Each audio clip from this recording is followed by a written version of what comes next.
জাতিসংঘের খাদ্য ও কৃষি সংস্থা FAO জানিয়েছে ২০২৩ সালের অক্টোবর থেকে ২০২৪ সালের এপ্রিলের মধ্যে গাজা উপত্যকায় দৈনিক মাছ ধরার পরিমাণ ২০২২ সালের তুলনায় নেমে এসেছে মাত্র ৭.৩%, যা এই অঞ্চলে খাদ্য নিরাপত্তা এবং দুর্ভিক্ষের ঝুঁকি মারাত্মকভাবে বাড়াবে।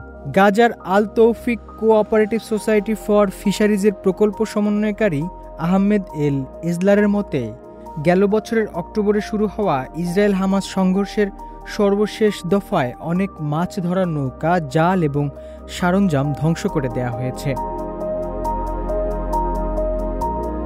খান ইউনিসের ৩৫ বছর বয়সী মৎস্যজীবী খালেদ রাদওয়ান আহমেদ আল-লাহাম, যিনি আগে FAO প্রকল্পের সামুদ্রিক খাঁচায় মাছ চাষ প্রকল্প থেকে জীবিকা নির্বাহ করতেন, বর্তমানে তার জীবন ধ্বংস করে দিয়েছে এই যুদ্ধ বলে জানান তিনি।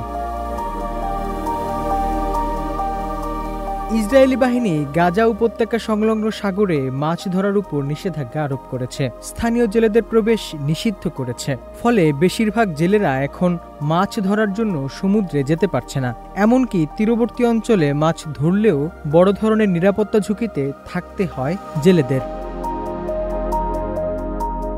হোসনে মোবারক সৌরভ, CMG বাংলা।